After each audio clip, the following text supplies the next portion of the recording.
Il était présent quand il a vécu. Oui, c'est pas ça, c'est qu'il devait prendre les tacs. Pourquoi on dit quelque chose, je le compte. Ah, Marion. Ouais. Bon. Il y a des raisons que la raison ne. C'est sur Yitro, là. On va faire sur Yitro. Alors, le chef, il est... Même Franck, il est. Un représentant officiel. Ah oui, on a...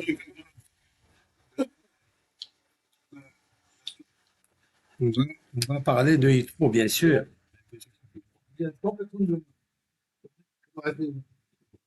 Regarde, celui qui doit venir, il doit venir. Celui qui n'a pas, voilà, Baruch Hashem. On va remercier Eli. Alors, on commence le shiur. Moi, c'est bien que je commence à 1h30. À 1h30. Allez, on commence après. Celui qui vient, il vient. Celui qui vient. Alors, je voudrais d'abord vous remercier d'être toujours fidèle à ce cours, qu'il faut toujours être assidu. Hein? Assidu, ben, Hashem. Non, non, je l'éteins. Non, vous allez m'éteindre tous les téléphones. Merci. L'éteindre, parce que la semaine dernière, il y avait un petit peu de... Parfait. Voilà. Voilà. Garde-le sur... Voilà, Hazak. Cache-le, cache-le. Comme ça, on est tranquille. Ah ouais. Moshe, garde le portable. Non, ne fais... Moi, je veux que toi, tu vibres, pas le portable.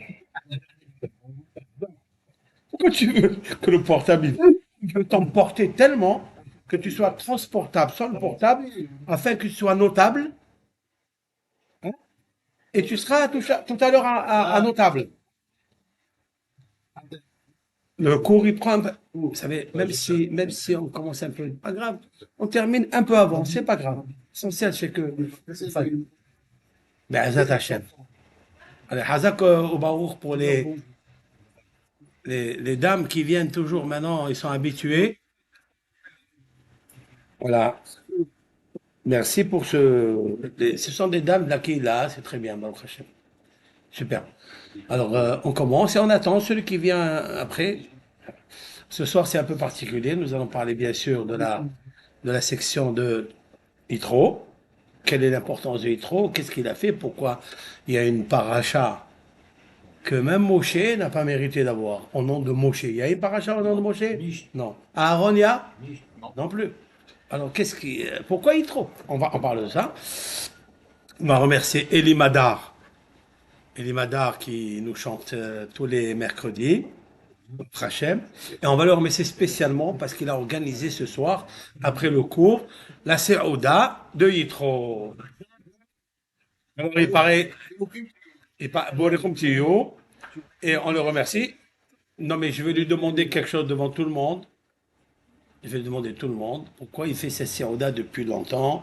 C'est une Seouda tunisienne, etc. Mais elle n'est pas seulement tunisienne, elle a une racine dans la Torah. Merci pour Madar. Donc il paraît qu'il a amené aussi une pièce montée. C'est vrai ou pas? Tu l'as amené ou pas?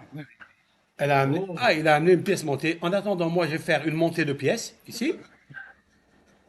Et après on mangera avec exquis. Chez qui? Charles Traiteur. Ouh là là. Charles Traiteur. C'est Paris. Ah, tu rentres de Paris maintenant. Bravo. Quand il promet quelque chose, Eli, il le fait. Voilà. Eliaou, c'est un bon cœur, Baruch Hashem. Alors, c'est Mina Shamaï, peut-être Charles, c'est Shalom habituellement, non? Ben justement, c'est très beau que cette pièce montée vienne du traiteur. Il n'y a pas de pub, hein? Il n'y a pas de pub ici. Elle vient du traiteur Shalom. Parce que, en fait, Yitro, une des qualités spécifiques de Yitro, c'est Ohev Shalom. Et c'est très beau, ça. Donc, il a traité, toujours, c'était un bon traiteur du Shalom. Et la pièce montée, elle vient de ce truc. Mais Eli voulait nous dire quelques raisons. Il va nous dire quelques raisons. Non, spécifiques à lui. Pourquoi il est attaché, qu'est-ce qu'il a entendu de ces rabbinim de Tunisie, pourquoi des fois il va à Djerba là-bas pour faire la Eloula, etc. Tu peux nous dire, Eli? Tu veux venir ici à côté de moi? Viens, frère. Non, non, mais attends, je parle pas que à eux, il y a ici des gens qui t'écoutent là. Lève-toi pour la voix.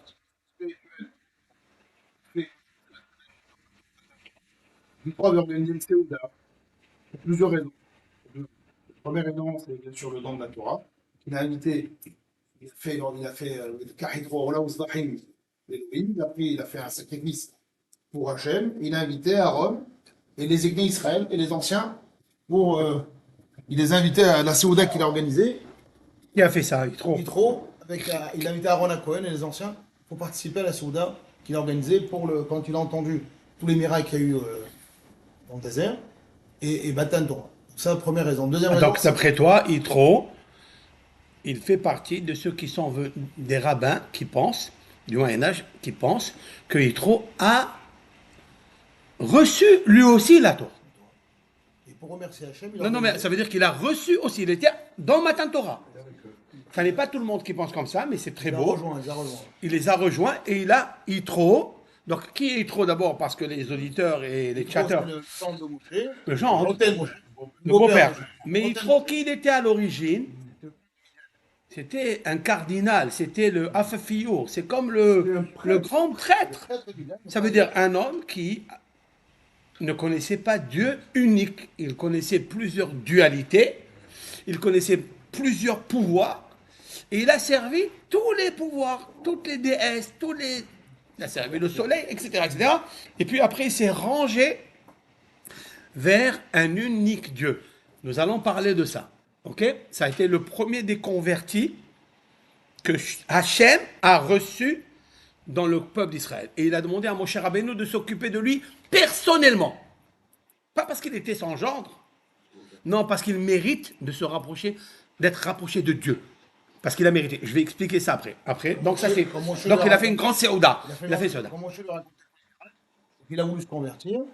Il a fait la Brit Mila. Et donc, aussi, c'est une séouda de la Brit Mila. Cette séouda aussi correspond à la Brit Mila la séouda qu'il a fait pour la conversion. Mais là, ça veut dire qu'il a fait la circoncision, etc. Ensuite, Et qui est-ce le Moël de Yitro? Je ne sais pas si un beau-fils, il peut faire la Mila à son beau-père. Parce que là, il est âgé quand même. C'est une question qui vient de m'arriver, hein, de suite. Hein. Elle vient de m'arriver. Je ne sais pas. Pas du tout. Qui a fait la Brit Mila à Yitro? C'est beau ça, cette question.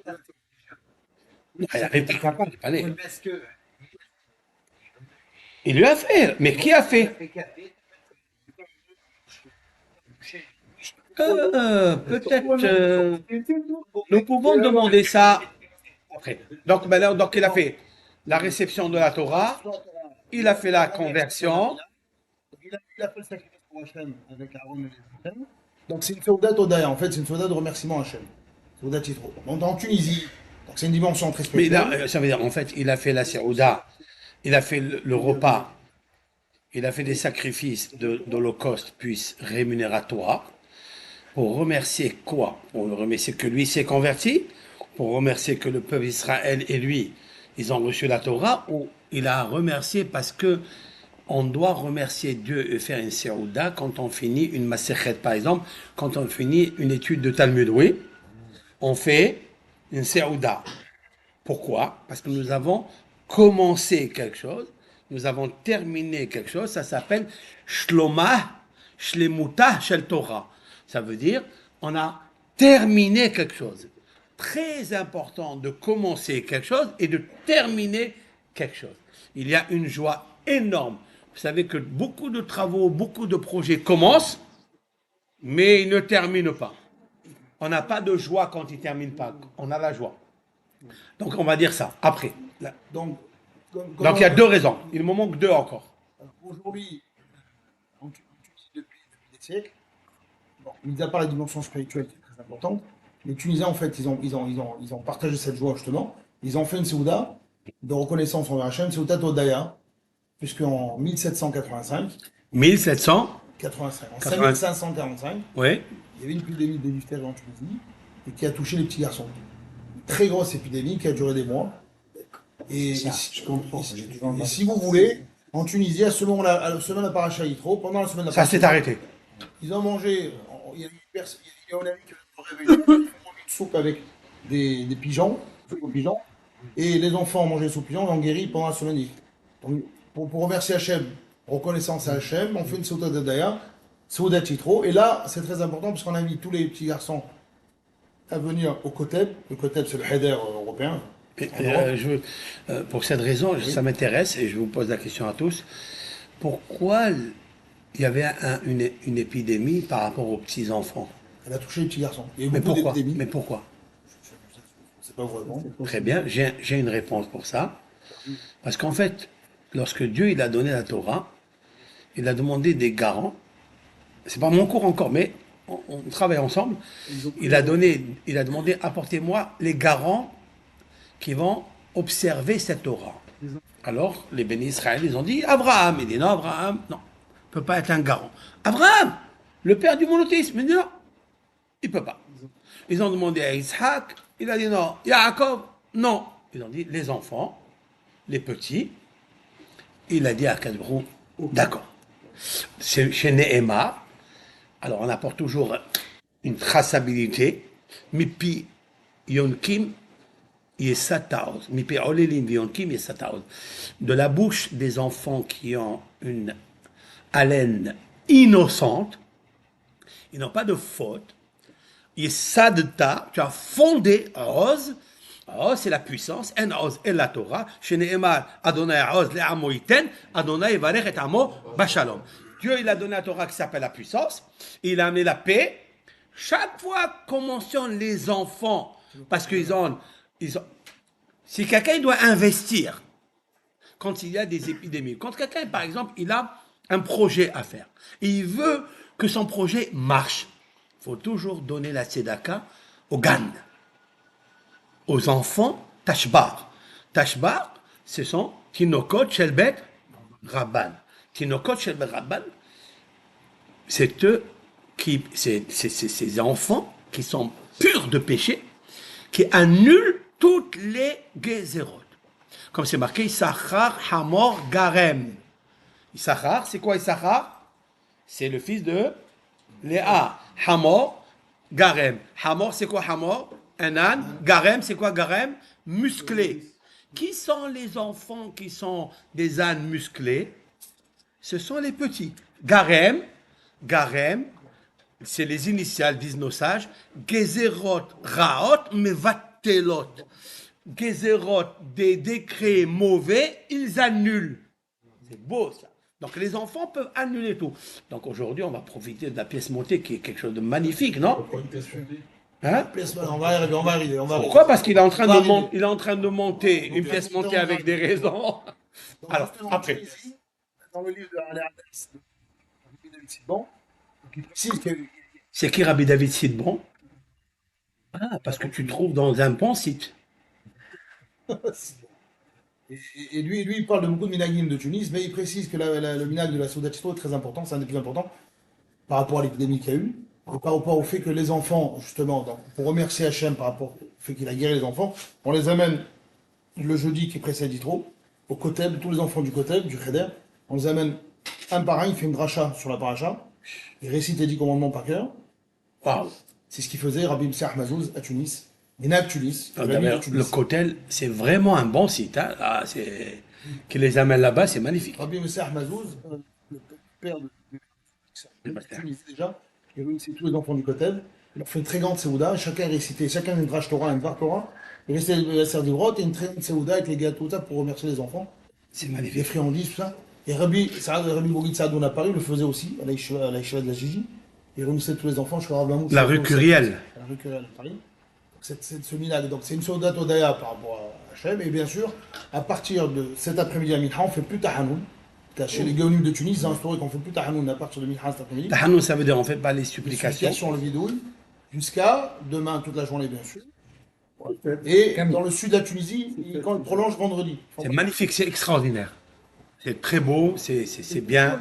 Je suis très très heureux de ça. La pièce montée représente Sinaï. Il te l'a fait Charles Traiteur comme mon Sinaï? C'est magnifique ça. Waouh! Il a égaye beaucoup de gâteaux pour les enfants. Les nougatines, ça pour les enfants, pour égayer un peu tous les enfants. C'est magnifique, c'est magnifique, c'est magnifique. Alors donc, on a eu plusieurs raisons. En fait, les raisons, elles sont intrinsèquement liées. Elles sont intrinsèquement liées, surtout par rapport aux enfants. Surtout par rapport aux enfants. Rav Papa, c'est un grand maître. Il avait 10 enfants. Et c'était tous des grands tzadikim. Quand on conclut un Talmud, Shlemuta Shel Torah, à la fin, le lecteur qui a fini, il va citer Rav Papa, Rav Chamba Papa, Sorha Bar Papa, Mari Bar Papa, Rav Hamba Papa. Il avait 10 enfants qui étaient tous des grands sadiques. Et on termine avec lui. Donc c'était un grand sadique ou pas? C'est vrai? Il y a qui disent que Rav Papa, il a mérité qu'on parle de lui, parce qu'il d'abord il aimait beaucoup la Torah. Lorsqu'il a posé des questions, par exemple dans le traité Horayot, qui a 14 pages, il a posé une question à Rav Nachman. Il lui a dit à ce sujet, qu'est-ce que tu me réponds? Il n'a pas répondu, il a répondu à un autre. Il lui a répondu, il s'est levé, il a embrassé sur la tête, et il lui a dit, je te donne ma fille en mariage. Et donc il était amoureux de la Torah. Donc c'est pour ça qu'il a mérité que chaque fois qu'on termine un Talmud, on cite Rav Papa. Donc c'était un grand homme ou pas? Plus que ça. Rav Papa, il préparait 10 plats pour sa femme. Chaque fois qu'il y avait des plats préparés, c'est lui qui préparait. Rav Papa. Donc c'est un grand talmudiste, c'est un grand cuisinier. C'est incroyable. En fait, c'est un vrai traiteur. Un vrai traiteur. C'est vrai ou pas? Quelle différence qu'il y a entre un Shishiva, quelqu'un qui étudie la Torah, ou quelqu'un qui est traiteur, qui est cuisinier? Quelle différence qu'il y a entre les deux? Hein? C'est qu'un cuisinier, il nous fait des plats nets, et le Rosh Hashiva, il est dans une autre planète. Ok. Rav Papa, dont je vous parle, lorsqu'il a entendu que les bénis Israël, ils ont reçu la Torah au Mont Sinaï, grâce aux enfants, il lui a dit pourquoi? Parce qu'il a dit, ça veut dire qu'ils n'ont aucune faute dans leur bouche. Il a dit, toi et moi, c'est quoi? Il a dit à Abaye, et moi et toi, qu'est-ce que nous sommes considérés? Il lui a dit, on est considérés comme rien devant les petits. Parce que eux, ils sont innocents, eux, ils sont purs, et nous, on a des fautes de la shonara, d'orgueil. On dit toujours un petit mot qui vexe, ou avec un petit quelque chose, une grimace. Il a dit, nous, vous avez vu qu'est-ce que c'est les enfants? C'est magnifique. Combien il nous faut faire attention aux enfants. Bon, maintenant, est-ce que cette paracha, elle s'appelle Parachat Yitro, véritablement, parce qu'il y a la Séouda de Yitro? Non. Avant la Séouda, pourquoi la Torah, elle appelle cette paracha Parachat Yitro? C'est un monsieur qui est idolâtre. C'est un monsieur qui est cardinal. C'est un monsieur qui vivait à Midian. C'était pas un homme qui connaissait Dieu. Comment ça se fait? Qui a fait qu'il ait reçu une rémunération, une récompense aussi grande que pour lui, de milliers de personnes se réunissent dans cette paracha pour faire un séouda, pour faire des brachot. Et en plus, j'ai une question. Quand il fait la séouda, il fait le repas, ce sont des holocaustes, ce sont des sacrifices rémunérateurs. Pourquoi il invite que Aaron et les 70 sages? Et les autres, il ne les invite pas? Ça, jamais tu as posé cette question. Il dit, personne. Moshe, c'est lui qui servait. C'est Moshe qui servait, parce que c'est marqué dans le texte. Vayavo Aaron, L'Echol Zikne Israël, l'Echol, Aïm Hoten Moshe. Ils sont venus, Aaron et tous les sages d'Israël mangeaient avec le beau-père de Moshe. Où Moshe Hechan Haya. Et Moshe était-il où? Haya Meshamesh. C'est lui le serveur. Waouh, waouh, waouh. Le Navi, le prophète, le gendre, le tzaddik qui va recevoir la Torah, qui va monter au mont Sinaï 40 jours et 40 nuits sans manger, sans boire. C'est lui qui sert.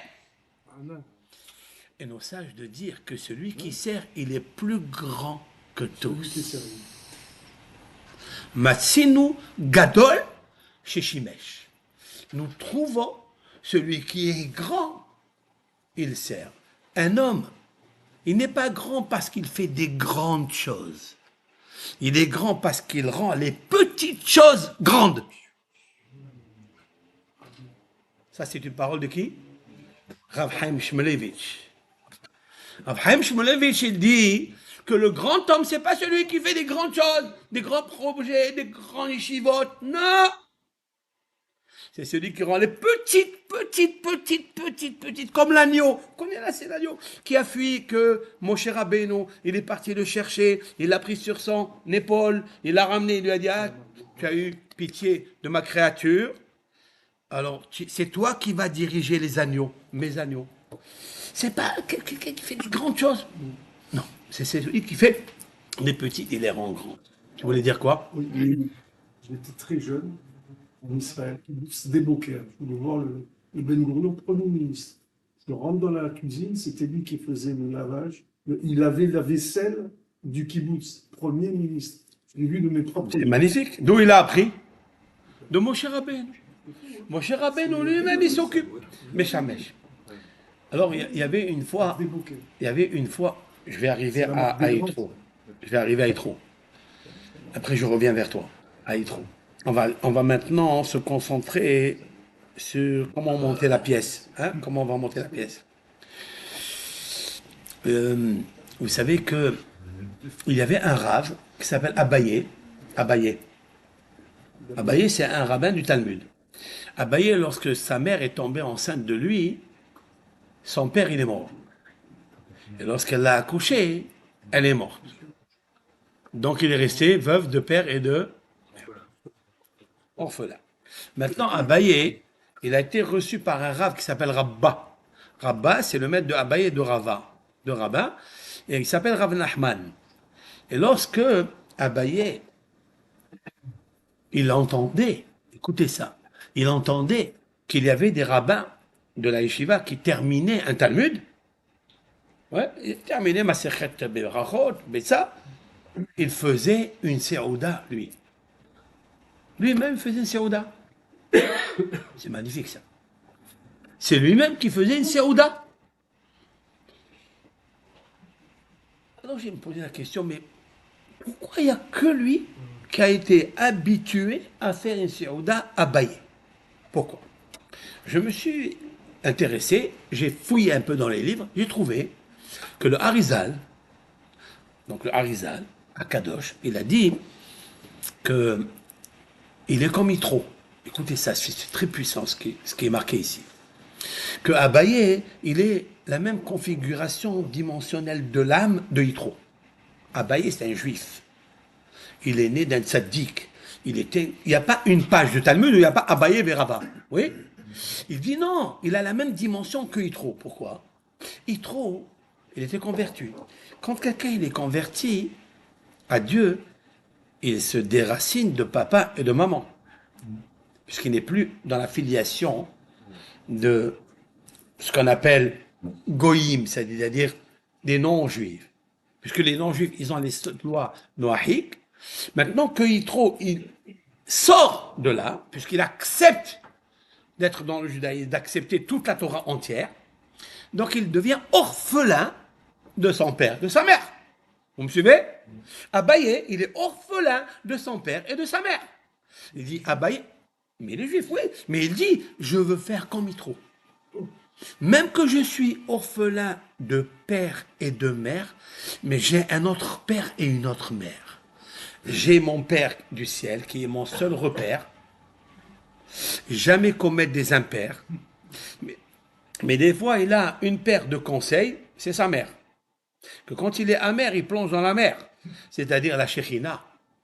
Donc en fait, Yitro, il s'est attaché à Akadosh Baruch Hu et à la Shekhina. Ce sont papa et maman les vrais. Abaye dit, moi j'ai plus de père, j'ai plus de mère. Qu'est-ce que je peux faire pour être comparé à celui que la Torah elle a donné une paracha, une section pour lui? Qu'est-ce qu'il a fait cet homme? Il a fait une séouda. C'est toi, tu fais une séouda, l'ishloma shel Torah. Maintenant écoutez bien, ce qui m'a très très très surpris, c'était pour moi une surprise, mais pour vous ça va être une prise sûre. Parce que vous allez écouter ça. Vayomer Yitro. Yitro, il dit Baruch Adonai, source de bénédiction Adonai, l'éternel maître du monde, Asher Itzil Etrem Miyad Misraïm, qui vous a sauvé de la main d'Égypte, ou Miyad Paro, de la main du Pharaon. Ça, c'est une seule chose. Asher Itzil est un Am Mitahat Yad Misraïm, qui a sauvé le peuple de la main. Regardez les initiales. Quand j'ai vu que Abaye, seulement Abaye, ni Rava, ni Rabbi Yosef. Binyamin, tu écoutes? Tu écoutes, toi? Écoutez ce vort, ce hidouche, cette révélation. Vayomer Yitro. Il a dit Yitro. Yud. Vayomer Yitro. Qu'est-ce que vous voyez au début? Yitro. Yud. Baruch. Adonai. Non. Yud. Parce que tu le dis. C'est Yud. Yud Kevavke. C'est pas grave. Donc tu as Yud. Yitro. Baruch. Bet. Amonai. Yud. Asher. Aleph. Aleph. Bet. Yud. Yud. Abaye. Abaye. C'est qui Abaye? C'est le Rav. Ça veut dire que le Rav, qui est venu 2000 ans après, il voit dans la Torah, c'est ça qui est très intéressant dans notre chère Torah, c'est qu'il y a tout. Si je veux savoir comment, où est la traçabilité, où est la racine dans la Torah de l'événement que Abaye, pourquoi ça s'appelle Abaye? Il y a un verset qui dit Asher, Becha, Yeroham, Yatom. Je vous explique. Ne vous envolez pas. Hein. Asher, par toi, Becha, Asher, Becha, par toi, Yeroham, soit consolé, Yatom, l'orphelin. C'est beau ça. Il était orphelin de père et de mère. Comment il va être consolé? En offrant à un Talmid Chacham qui termine une Gemara, comme l'a fait jadis Yitro, avant lui, lorsqu'il s'est converti, il est devenu en fait orphelin vis-à-vis de Hachem. Alors vous savez très bien, ça c'est magnifique. Parce que Yitro, en vérité, son vrai prénom, c'est pas Yitro, c'est Yeter. Yitro, il avait combien de prénoms? Il avait 7 prénoms. Et combien de filles il avait? Il avait 7 filles. C'est pour ça que ça s'appelle Jétro. J'ai trop de prénoms, j'ai trop de prix. J'ai trop de filles. Bon, très bien. Mais Yitro, il a marié ses filles avec des sages d'Israël. Avec qui il a marié Tzipora? Moshe. Avec qui il a marié la deuxième? Il a une deuxième qu'il a mariée. Avec qui? El-Hazar ben Aaron à Cohen. El-Hazar ben Aaron à Cohen. Vous imaginez un petit peu? Ça veut dire qu'il a reçu des deux côtés. Il a reçu la royauté de Moshe, c'est le roi.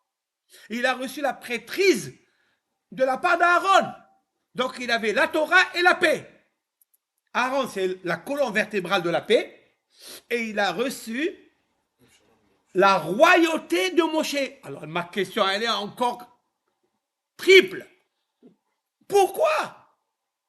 Parce qu'il s'est converti au judaïsme? Non, c'est pas à cause de ça. Pourquoi Dieu, il a tant aimé Yitro? Je vais vous dire pourquoi. Pourquoi la grandeur de Dieu? Hein? Il a reconnu la grandeur de Dieu. Il a reconnu la grandeur de Dieu. Alors quelqu'un qui reconnaît la grandeur de Dieu, on lui donne comme gendre Moshe, le fils de Aaron, et Lazare, on lui donne toute une paracha parce que tu reconnais la grandeur de Dieu. Je vais te poser une question. Et le pharaon, il a reconnu à la fin la grandeur de Dieu? Le pharaon, il a dit Micha Mocha, Mika Mocha. Il a connu ou pas? Puisque Dieu, il l'a pris, il l'a mis roi à Ninvé pendant 40 années. Alors pour ça, il va mériter un gendre comme Moshe. Ce que les sages d'Israël, ce que tous les d'Israël, 600 000, ils n'avaient pas des filles pour marier avec Moshe? Ils n'avaient pas? Bien sûr qu'ils avaient. Et comment ça se fait que Dieu, qui a créé l'agence matrimoniale depuis qu'il a fini de créer le monde, comme l'a dit une matrone, elle a dit à Rabbi Shimon ben Halafta, depuis que Dieu, il se repose pendant le 7e jour, qu'est-ce qu'il fait maintenant? Bon, très bien. Il a créé 6 jours le monde, il se repose le 7e, mais qu'est-ce qu'il fait? Il a dit, j'ai créé une agence matrimoniale, mais avec Zivugim. Tout le souci de Dieu, les mariages. C'est très intéressant, ça. Les mariages. Vous avez vu quelle puissance, quel rôle, quelle puissance il y a dans les mariages. Les mariages, ça c'est magnifique. Alors elle a dit, mais ça c'est rien du tout. Il a dit, comment c'est rien du tout? Il a dit, mais c'est rien. Comme elle avait beaucoup de fric, elle les a amenés en bateau. Elle a pris 30 filles, 30 garçons beaux, belles. Elle les a amenés, elle leur a fait une saouda. Elle est venue, elle a dit, toi Gilberte, tu vas te marier avec Frého. Lui, il va se marier avec Sheila. Tu vois, tac, tac, tac, tac, tac. Ils ont passé une nuit, gagla. Ils sont revenus avec le bleu noir. Ils se sont... Tu vas décider qui va marier avec qui? Hachem. Alors moi, je demande à Hachem, pourquoi tu lui as donné tant de mérite à Yitro? Il vient de Midian. Hein? C'est un prêtre quand même. Et alors, qu'est-ce que ça fait? C'est l'idolâtrie. Et alors, parce qu'il était idolâtre. Et après, il est sorti. C'est ça. Pour ça, on va lui donner. Déjà qu'il a été reçu au peuple d'Israël comme converti, et Baruch Hashem, il a aimé le peuple d'Israël. Oui. Lui, il n'a pas vu les miracles. Il en a entendu parler. Et malgré tout, il a réussi à faire le travail qu'il a donné Israël. D'accord. Ok. Mais pour ça, pourquoi la rémunération, elle semble exorbitante? Quelle est la... Oui. Il a une idée. Pardon. C'est le premier, c'était pas au Hachem. C'est vrai. C'est le premier. Il a béni Dieu. C'est vrai. Il a dit Baruch Hashem, Baruch Adonai. C'est pas le premier. Il y a 2 avant lui. Le premier qui a dit Baruch Hashem, c'est Malkitzedek Beler Shalem, qui a dit Baruch Hashem, Baruch Avram El Elyon ou Baruch Hashem. C'est lui qui a dit le premier. Et il y avait un autre encore qui a dit Baruch Hashem, c'est Eliezer Eved Avraham. Mais c'est pas une question que je te pose. Mais eux, ils étaient déjà religieux. Eliezer, le fils d'Abraham, c'était l'élève d'Abraham converti. Eliezer, l'esclave d'Abraham, était converti à Abraham, mais il était converti déjà. Donc il a dit Baruch Hashem parce qu'il a un maître comme Abraham. Malkitzedek, il était... C'est qui Malkitzedek? C'est Shem. Noah, il avait 3 enfants, Shem, Ham et Yafet. Shem, nous on descend de Shem. Abraham, le maître d'Abraham, c'est Shem. Donc c'est normal qu'ils disent Baruch Hashem. Mais Yitro, juste, je t'alimente quoi. Mais Yitro, il était complètement de l'autre côté. Il n'était pas juif, Bichlal, il n'a pas de maître, il n'a rien. Mais ça ne suffit pas pour rendre quelqu'un. Mais en fait, c'est pas le fait de se convertir au judaïsme, même qu'on connaît. Non. Ce sont des qualités humaines qui amènent à la gloire de Dieu. Écoutez ça. Eh oui. Vous savez très bien que Moshe Rabbeinu est né en Égypte, c'est vrai? Très bien. Mais vous savez très bien qu'il y a eu, et en plus ma question, elle est, pourquoi Yitro, son nom de la paracha, se trouve là où il y a le don de la Torah? Ça, c'est pour moi la question la plus grande. Qu'est-ce qu'elle fait dans la paracha de Matan Torah, le don de la Torah, c'est ça, toute la révélation unique pour un peuple unique qui a mis une tunique unique. Et là, cette paracha, elle s'appelle trop. Pourquoi? Ça, c'est une question très pertinente. Pas parce qu'elle dit Baruch Hashem, parce qu'il s'est converti. Ça suffit pas, tout ça. Eliezer aussi, Maintenant- il est converti. Il a Maintenant, pas, il a pas une ouais, il n'y a pas. conversation. Bien sûr qu'il n'y a pas. Maintenant, la réponse, elle est comme ça. Vous vous rappelez quand le pharaon, il a changé, c'était plus le même que Joseph a connu. D'accord? Et puis, quand il a vu que le peuple d'Israël se multipliait, d'accord? Alors il a dit, Hava nithakemalo, on va se réunir, s'ingénier contre lui, le peuple d'Israël. Il y a qui disent contre lui, contre Dieu. Et nous trouverons une astuce contre ce peuple-là. C'est marqué dans nos sages. Vous savez qu'un roi, quand il veut faire quelque chose avec astuce, il ne va pas dire à tout le monde. C'est marqué Vayomer El Amo. C'est marqué dans le texte et il a dit à son peuple. Vous croyez qu'un roi, quand il veut faire quelque chose, il va le dévoiler à tout le monde? Non. El Amo, El Imo. À lui. Imo, ça veut dire avec ceux qui sont proches. Trois conseils. Avec lui. Alors il y avait trois conseillers, disent nos sages. Le premier, c'est Bil'am. On va parler de Bil'am Racha. Amalek. Bil'am, c'est celui qui avait la haine dans son cœur sur le peuple d'Israël. Il a dit, mon conseil, c'est de les noyer. Il y avait le deuxième qui s'appelle Job, Iob. Lui, il a dit ni oui, ni non, il s'est tué. Mais qui ne dit mot consent. Donc, il était un peu d'accord et pas d'accord. Yitro, Bitro, pas que Barah comme ça, il a dit à Paro, en face de lui, il lui a dit, non, il ne faut pas faire une chose pareille. Il lui a dit, si tu les touches, malheur à toi, parce que tu es en train de toucher les enfants de Yaakov, celui qui a sauvé l'Égypte dans son fils et Joseph. Plus que ça, lorsque Abraham avait été jeté dans le four crématoire là-bas, dans la fournaise, chaude, il a été sauvé parce que Dieu l'aime. Tu te rappelles quand Avimelech, il a voulu subtiliser les puits à Yitzhak, il a été puni. Lorsque le pharaon il a voulu prendre la femme de Yitzhak, il a été puni. Avimelech, il a été puni. Lorsque il a pris la femme de Sarah, il a été puni. Tu veux les toucher? Il l'a regardé avec un regard par haut. Qu'est-ce qu'il a fait? Il a compris et il s'est sauvé.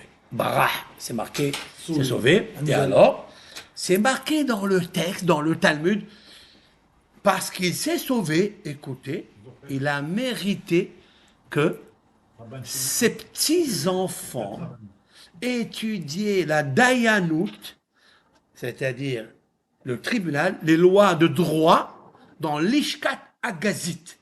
Si vous voyez dans le Beth Amikdash, la Torah nous dit, on verra dans Parashat Mishpatim, celle qui vient après Yitro, nous verrons quelque chose de magnifique, c'est que devant le Beth Amikdash, là, le Beth Amikdash, le temple, il y a Sanhedrin, il y a le tribunal, qui siège 71, 23, 3, etc. Et qui sont les petits-enfants qui étaient là de Yitro? Des tzaddikim et des dayanim. Comme ça disent nos sages. Déjà, c'est pas mal, non? Et nos sages ils disent, pourquoi ils ont mérité d'être dayanim? Pourquoi? Qui peut me dire? Parce que Yitro a ajouté une section dans la paracha. Lorsque Moshe Rabbeinu, il jugeait le peuple du matin jusqu'au soir tout seul, Yitro lui a dit, L'otova davar asher ata oseh. Ça n'est pas bon ce que tu es en train de faire. Navol tibol gamata ve gama amazé. Il lui dit, mais tu ne peux pas avoir la force.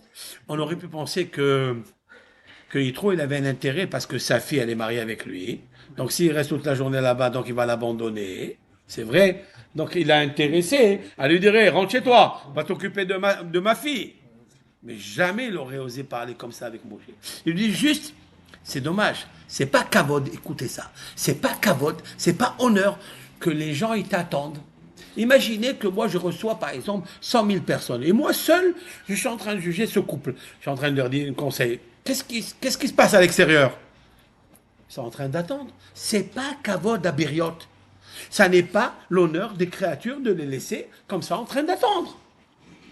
Alors, il lui a dit, alors tu fais quoi? Tu vas fixer des gens de 1000, des gens de 100, des tribunaux. Il a donc réparti la diversification de...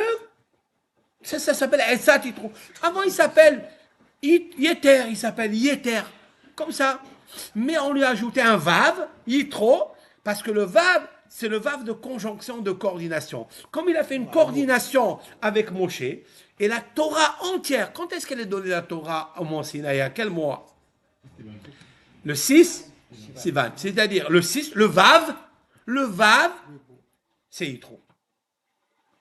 C'est magnifique. D'ailleurs, qui est-ce qui a reçu encore la Torah le jour de Shavuot, le 6 Sivan? C'est qui encore? C'est une femme. Ruth. Vous regardez dans Yitro. Est-ce qu'il y a Ruth dans Yitro? Est-ce que dans Yitro, il y a le Tab? Oui. Il y a le Resh? Oui. Il y a le Vav? Oui. Ruth. C'est une convertie ou pas? C'est magnifique. Et c'est le jour de Shavuot qu'on lit là, la parchemin de Yitro. Et qu'elle a reçu? Elle a reçu David. Qu'est-ce que David? David, c'est le Dalet, mais il y a un Vav. C'est le Vav. Le Vav, c'est le Dalet. C'est-à-dire, Dieu, il a fermé la porte parce qu'il a ouvert l'exil, mais il va ouvrir la porte parce qu'il va ouvrir la Géoula. David. Le Vav. C'est incroyable. Donc, le Vav de Yitro, c'est la section qui ramène tout le monde à la Torah. Maintenant, écoute, c'est pas encore ça. Donc, pourquoi il mérite d'avoir encore la Torah et avoir ses... Il a déjà reçu une récompense, non? C'est vrai ou pas?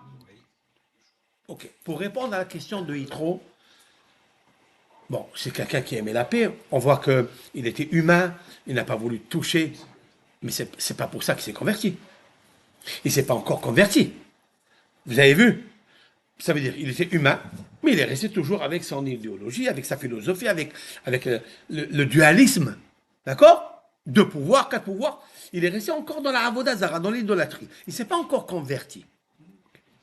Maintenant, je vais vous poser une question qui est à part, mais je reviendrai à... Je vais parler d'un personnage extraordinaire qui s'appelle Joseph, oui. Yosef Hatzadik. Parce que c'est marqué dans la paracha, Vaishma Yitro. Et Yitro, il a entendu. Il a entendu quoi? Quel miracle? Il a entendu les miracles. Quel miracle? Rashi, Kri'at Yamsouf ou Melhemet Amalek. Il a entendu l'ouverture de la mer Rouge et la guerre de Amalek. Et il est venu se convertir. Ça veut dire que s'il a entendu que l'ouverture de la mer Rouge, parce que tout le monde a entendu, c'est vrai. C'est marqué dans la Shira, dans le cantique de la mer Rouge, Sham'u Amim Irgazoun, Hilahaz Yoshve Pelachet. Ils ont entendu jusqu'à Jéricho, même à Pélishtim, ils ont entendu l'ouverture de la mer Rouge, mais ils ne sont pas venus. Ils ne sont pas venus. Il n'y a pas que la mer Rouge qui s'est ouverte. Toutes les mers du monde. Toutes les mers, parce que c'est là-bas. Ça s'est ouvert dans le monde entier. Et Milhemet Amalek, c'est quoi Milhemet Amalek? La guerre, la première guerre des nazis. Amalek, c'est nazi.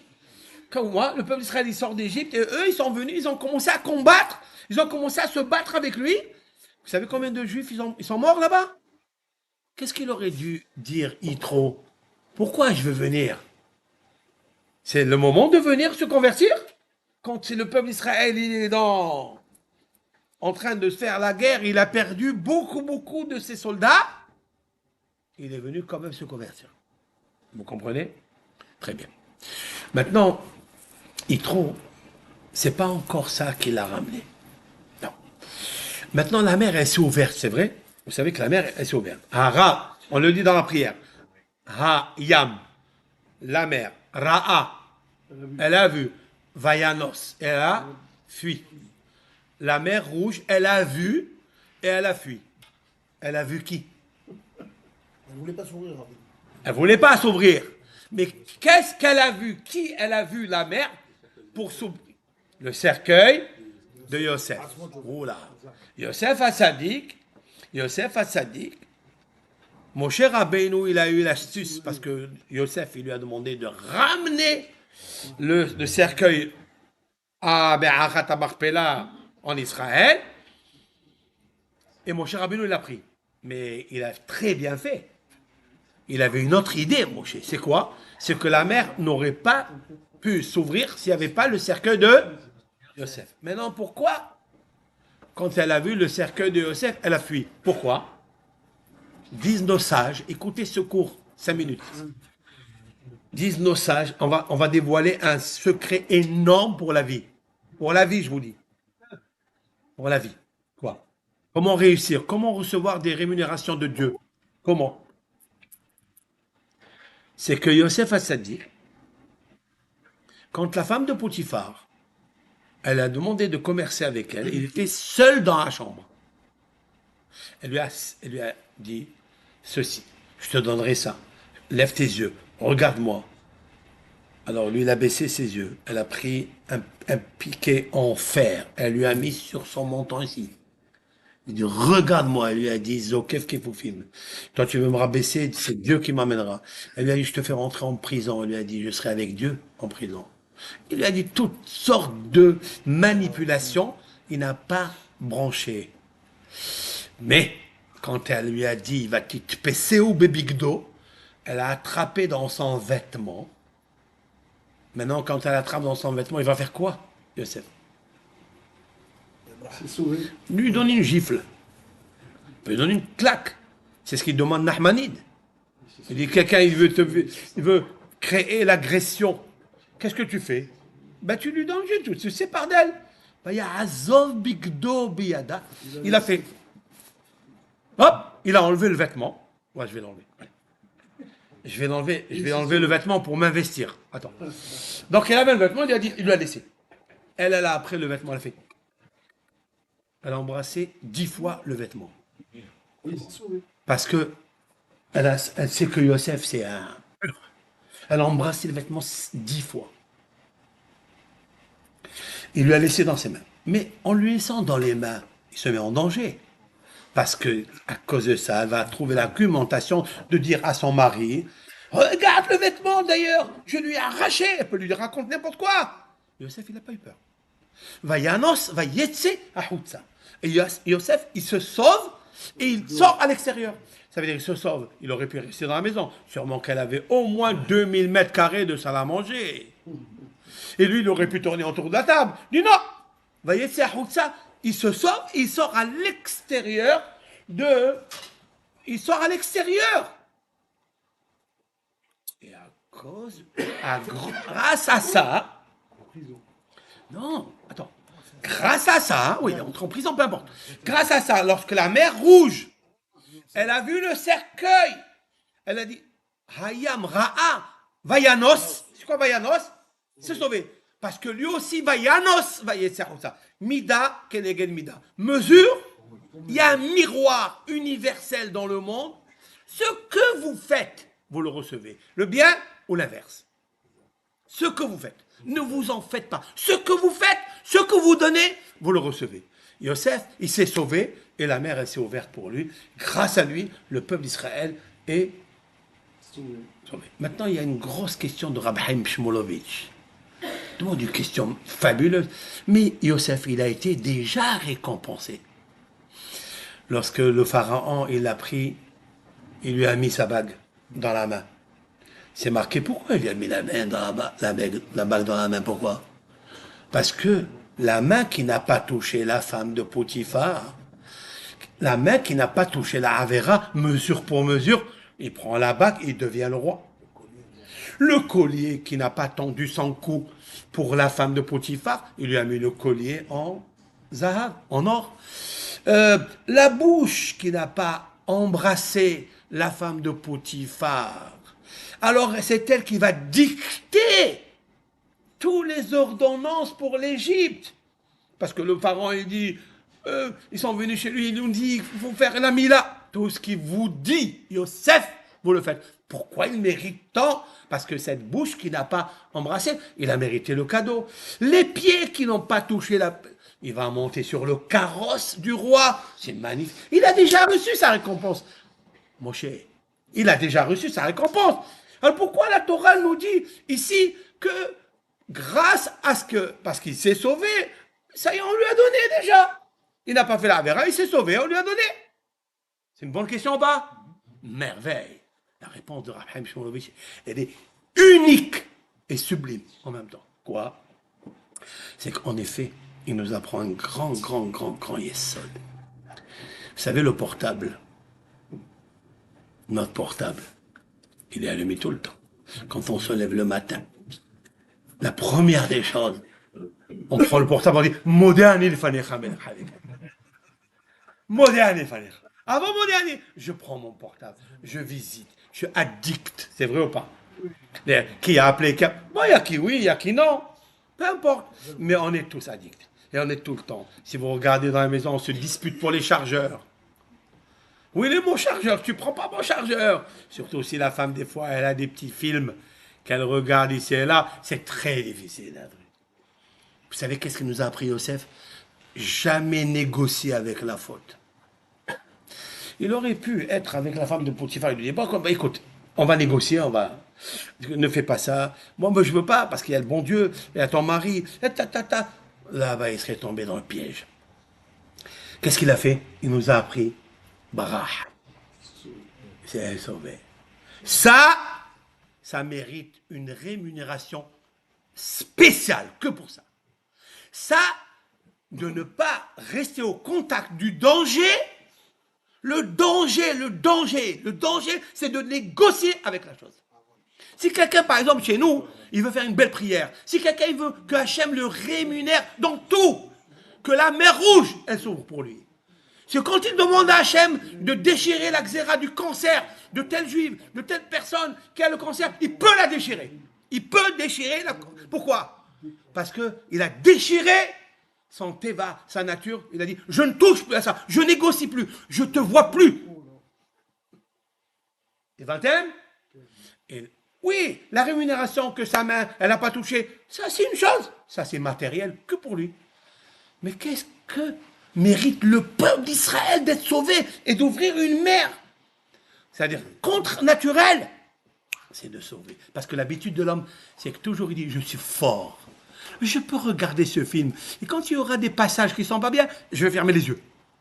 C'est pas vrai. Parce qu'il faut se sauver de danger. C'est vrai? Alors, cette réponse, elle est belle, elle est magnifique. Pour ça, Hachem, il te donne. Si on l'a fait, c'est magnifique. Et bien ça, c'est trop. On revient. Parce que lorsque le pharaon, il a dit, je vais faire, il lui a dit, non. Alors il a dit, oh, il le regarde. S'il serait resté là-bas, qu'est-ce qu'il aurait fait? Hein? Il aura encaissé l'ordre de Pharaon. Le pharaon lui dit, écoute, je te donne 2 millions de dollars. Je te construis une église où tu fais rentrer, tu amènes tous les papillons. Notre-Dame de la Gare. Je t'amène tout, je te paye. Peut-être il serait... Qu'est-ce qui est marqué dans les paroles de nos sages? Ça, c'est mon hidouche à moi. Barah. Barah, ça veut dire c'est sauvé. Waouh. Waouh. Vous savez à qui on a comparé Yitro? À Yosef. Où? Ben Poutizé. Lorsque les Shvatim, ils ont vu que Pinhas, le fils d'El-Hazar, El-Hazar, c'est le gendre de Yitro. Ouais. Ils ont dit, lui, qui est marié, sa grand-mère, elle est la mère de Yosef, c'est-à-dire une des enfants de Yosef.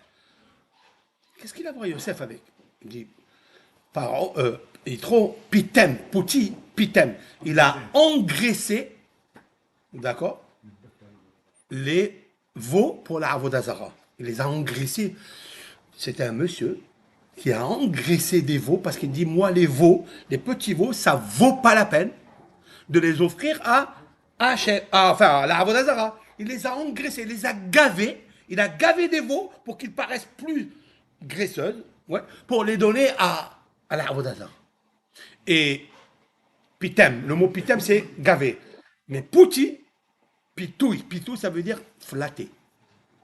Yosef, il a été flatté parce qu'elle voulait le gaver. Et Yitro, il a gavé les pour la Avodah Zarah et quand même, il s'est sauvé parce qu'il a eu la crainte de Hachem et de Barah. Pas de négociation avec le Serara. Aucune. Si tu lui ouvres la porte, t'es fichu. Ça, c'est le grand hidouche. Ça, c'est un très grand hidouche. C'est pour ça que je termine. Je vais terminer. J'ai 2 minutes, parce qu'on a commencé à 2 minutes. J'ai envie de manger la pièce montée. Il y a un cas dans le Talmud. Au 2e temple, il y avait le grand prêtre s'appelait Shimon Hatzadik. Shimon Hatzadik, c'est un grand homme, très très grand tzaddik. C'était le premier prêtre. Non, pas le premier temple, 2e temple. Shimon Hatzadik. Ok, il était Cohen. Ce rabbin-là, ce prêtre, Alexandre Ier, ça fait combien d'années Alexandre Ier? Ça fait au moins 2000 ans. 2000. Comme c'est marqué dans le traité Avodah Zarah, page 7, que Alexandre Ier a créé une montgolfière et il a fait la visite du monde entier et il a dit que le monde il est rond. C'est marqué dans les rabbins de Provence il y a 900 ans. C'est marqué. Ils amènent qu'Alexandre Ier, il a fait cette montgolfière pour savoir si le monde il est rond. Pour ça, la Gemara là-bas, dans le Talmud, c'est marqué que la Avodah Zarah, c'est une main qui tient un ballon. C'est une Avodah Zarah. Pourquoi c'est le mondial, quoi. Football. Rachid dit d'ailleurs, ce ballon, il s'appelle en espagnol, Rachid dit pelota. C'est quoi pelota? La balle. Pelota. On a pelota, la pelote. D'où vient le mot pelota. Bon. Et pourquoi elle tient dans sa main? C'est comme si la Avodah Zarah, c'est-à-dire l'idolâtrie, elle tient le monde dans sa main. Et en configuration, le Tosfot, il dit qu'Alexandre Ier, il dit que le monde il est rond parce qu'il a fait la montgolfière. Vous avez vu la connexion. Bon. Mais lui, quand il allait conquérir Jérusalem, parce qu'il a conquis le monde entier, comme le roi Salomon, comme Nabucodonosor, un des 3 personnages qui ont conquis le monde entier, il allait conquérir Jérusalem. Et Shimon Hatzadik est sorti à sa rencontre. Et lorsque Alexandre Ier, accompagné de Aristote, son maître, il voit Shimon Hatzadik qui se prosterne devant lui à plat ventre. Et Aristote, il lui dit, devant ce barbu, ce micro... Qu'est-ce que c'est? C'est un filiforme. Maigre, comme ça, tu te prosternes. Il lui dit, tais-toi, c'est grâce à lui que je gagne toutes les guerres. Parce qu'il le voyait. Il voyait son image, il le renforçait Shimon Hatzadik à Alexandre Ier. Il lui a dit, bon, écoute, moi je vais te donner tout l'argent et l'or, je vais prendre Jérusalem, je vais la reconstruire, et le temple, je vais le reconstruire. Il lui a dit, ne touche pas à ça. Il a négocié avec lui, il lui a dit, je te promets que ça, je ne peux pas le faire, mais tous les enfants qui naîtront cette année s'appelleront Alexandre. Il lui a donné ça. D'accord? Donc on voit de là, hein, c'est magnifique. Maintenant, pourquoi je vous ai apporté ça? Juste pour vous situer qui est Shimon Hatzadik. Il a dit, je n'ai jamais mangé un sacrifice qu'un Néziria m'a amené. C'est-à-dire, nous avons dans la Torah une loi qui dit que c'est une personne, un garçon ou une femme qui décide de faire l'abstinence de boire du vin. De boire du vin. D'accord? C'est comme Shimshon. Là-bas, c'est pas lui qui a accepté, c'est sa mère qui a accepté. D'accord? C'est pas grave. Mais sa mère, elle a accepté pour lui. Maintenant, c'est pour ça que d'ailleurs, il est tombé après. Après, il a changé, tu vois. Maintenant, donc le vin. Et la Torah, elle dit que pendant 30 jours, si quelqu'un dit je veux être nazir, c'est 30 jours. S'il dit les olam, comme Shimshon, il peut dire olam. Il dit à jamais, ok. Maintenant, après 30 jours, il peut revenir sur lui. Il peut devenir. Mais on sait très bien que pendant les 30 jours, pendant la truc, Nézer Elokav al Rocho, il a la couronne de Dieu sur sa tête. Pourquoi? Parce que les gens ils sont habitués, ils aiment le vin. Et lui, il s'est séparé du vin. Donc c'est un homme miracle qui a flé. La Torah a dit un terme de miraculé. C'est quelque chose de très haut. Les gens, ils aiment boire. Et lui, il ne veut pas déboire. Alors, un jour, il vient, il n'a jamais mangé le corban du Nazir. Il dit pourquoi? Parce qu'il a fauté. Ce monsieur, il a fauté. Pourquoi il a fauté? Parce qu'il a dit je fais un néder de ne pas faire. Et après, il a mangé. On lui demande pourquoi tu t'es privé pendant 30 jours de ce que Dieu a mis dans le monde pour profiter. Donc tu as fait une faute, vous écoutez, de ne pas boire du vin alors que Dieu il a donné le vin pour boire, pour faire le kidouche, pour faire tout ça. Et toi tu t'es privé de ce que Dieu il a t'a donné comme bénédiction. Alors pour ça tu amènes un sacrifice. Donc Shimon HaTzadik il n'a jamais voulu, sauf une fois. Laquelle? Lorsqu'il y a un berger très beau qui vous sotav taltalim avec une chevelure, une tresse de cheveux magnifique, des beaux yeux, un beau visage, un bel homme. Il lui a amené le sacrifice du Nazir. Il lui a amené le sacrifice du Nazir.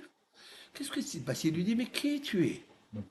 Il lui a dit, écoute, moi je suis berger dans la ville et papa, il m'a donné son troupeau à... Et j'avais décidé de ne plus boire le vin, etc. Rien. Et un jour, je suis allé faire puiser de l'eau d'un puits, mais le puits il était un peu large. Et j'ai vu ma silhouette dans l'eau. On peut regarder son visage dans l'eau, parce que l'eau, il a un visage. Vous savez qu'il a un visage ou pas? Parce que c'est marqué dans le deuxième verset dans la Torah. Et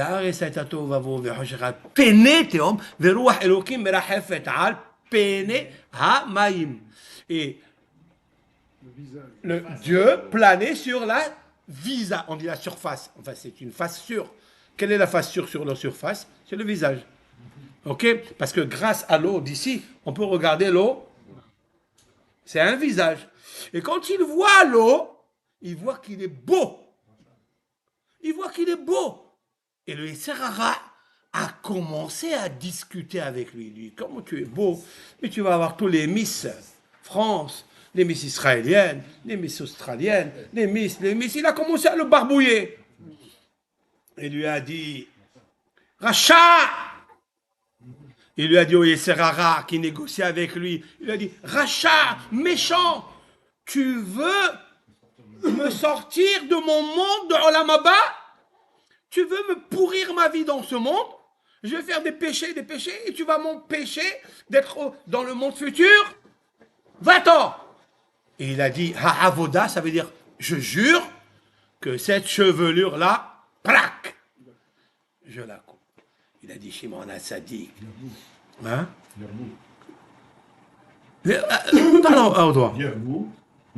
Attends, il n'a pas encore fini. Maintenant, quand Shimon HaTzadik il a entendu ces arguments magnifiques, et il a embrassé sur la tête, et il lui a dit, Irbu Nezire Hacham Kemotra, que l'Éternel, il m'amène des nazirs comme toi, qui a aimé Hachem, d'accord? Et il a mangé de son corban Shimon HaTzadik. Attendez, quelle est la feinte qu'il y a ici? Quel est le yesod? Quel est le fondement? Quelle est la leçon que nous tirons? Quelle est la recette? Vous pouvez me dire quelle est la recette? La recette, c'est Yosef HaTzadik. La recette, c'est Yitro. C'est quand il a commencé à négocier avec lui, il ne l'a pas laissé négocier. Bara! Il s'est sauvé. Comment il a dit? Il a dit Racha. À qui il a dit Racha? À l'homme. Jamais. Interdit de s'appeler Racha. Un Adam Messim Asmo Racha. Gemara dans le traité Sanhedrin. Un homme, il ne doit pas se considérer Racha. Mais nous avons un Racha à l'intérieur. Tu peux lui dire Yeserara, mauvais penchant. Tu es vraiment un méchant. Laisse-moi tranquille.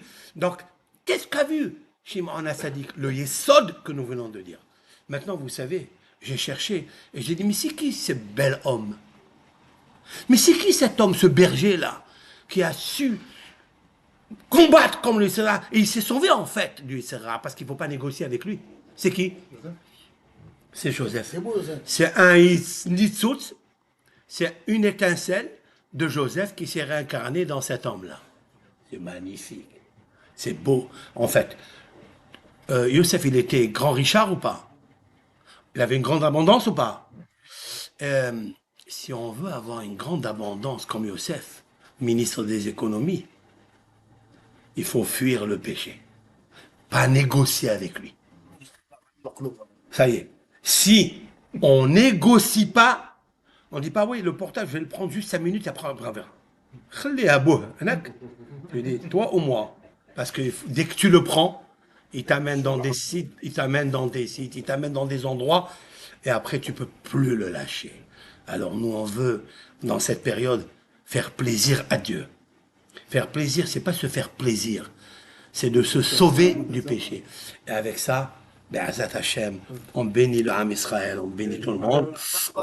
Que Hashem, il nous donne la baraka de tout le Ham Israël, qui ramène les Hatoufim, qui ramène les Shvouyim, qui ramène tous les soldats.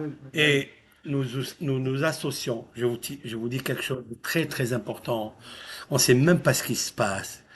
On s'associe avec toutes les familles, des familles qui enterrent leurs morts, et qui enterrent. Quelle souffrance. Bon, le soldat, ça va, il était là, il est parti. Mais qui est-ce qui reste avec là? Qui? Mishpahot. J'ai envie de faire un voyage, rien que toute la journée, 5-6 jours, rien que de visiter tous ces femmes-là, tous ces mamans, ces frères, ces sœurs. J'ai envie, la vérité, j'ai envie. J'ai envie, je peux pas, j'arrive pas. Ma vie, enfin, le monde, il a changé. C'est plus le même. J'ai pas la joie que j'avais avant. Je sais pas. Hein? On a tout changé. Oui.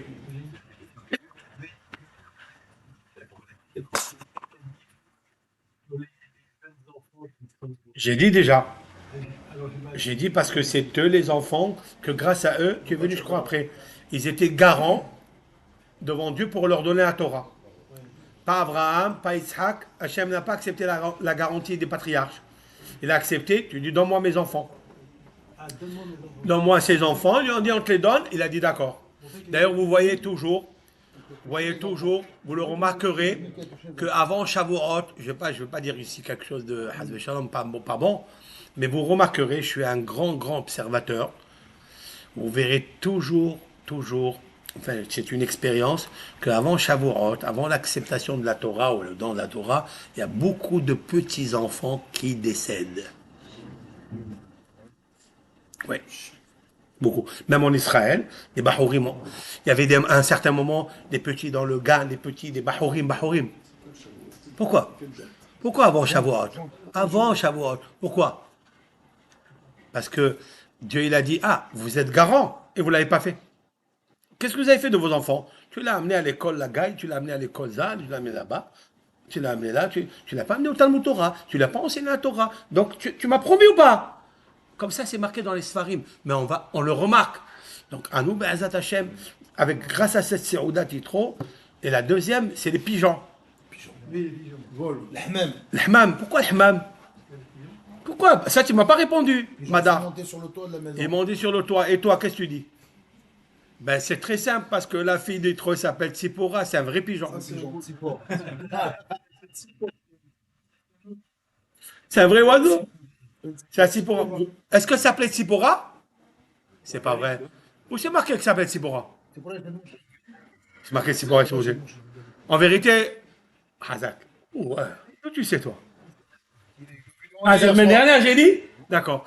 Alors, bon, parce qu'en fait, elle ne s'appelle pas Tsipora, elle s'appelle Margalite. Mais pourquoi elle s'appelle Tsipora? Shaïta, en fait, Léa de Moshe, Kol Yamav. Parce qu'elle survolait Moshe, elle volait sur, pas elle volait survoler, parce que, bon, elle volait sur Moshe, etc. C'est magnifique. Et pourquoi elle s'appelle Margalite?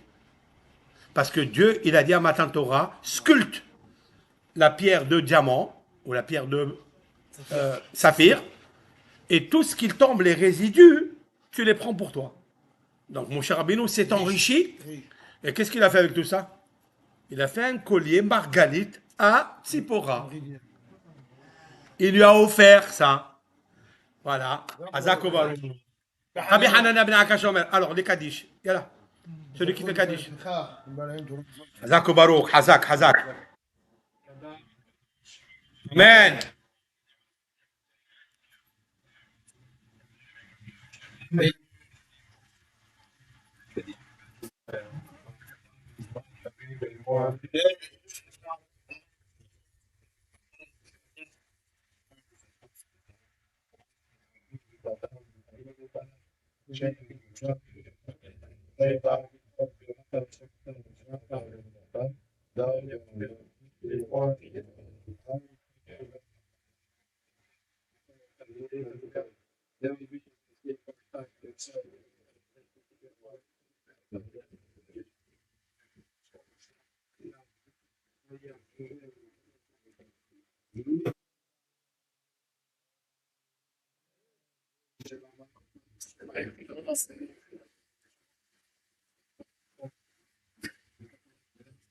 لأن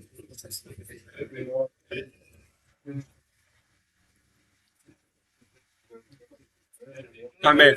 מי שברך אבותינו הקדושים אברהם יצחק ויברך את כל הקהל הקדוש הזה. גדולים וקטנים הם ונשיהם ובניהם ותלמידיהם וכל אשר להם מלכה דעלמא יברך ידכון. כי ידכון תעזבון ותתמלכון מכל צרה ועקתה. והם ממרד יעדנו להם מסעתכם ויערים בעדכם ויפרוס סוכת שלום עליכם ויתעבננו ביניכם אהבה ואחווה שלום ורעות. ויסלקסין עדכם ביניכם וישמרו על הגויים ויעשם ביניכם ויקוים בכם וכן שכתוב. טוב j'arrive. Tu m'appelles אותי. קיים בכם שכתוב, אדוני אלוהיכם יוסף עליכם, ויברך אתכם כאשר דיבר לכם, ויברך אתכם 1000 פעמים. יאללה, 1000 fois bénédiction. ברכה והצלחה, pièce montée. Allez, koltou, kokou, continuez toujours la belle âme et la belle armée des psaumes à étudier toute la nuit, Baruch Hashem. Merci, merci pour ce que vous faites. Que Hashem déverse sur vous la paix, le shalom, la bénédiction, la santé, tout ce que vous désirez. Voilà, Hazako. Continuez, continuez. Amen, ve amen.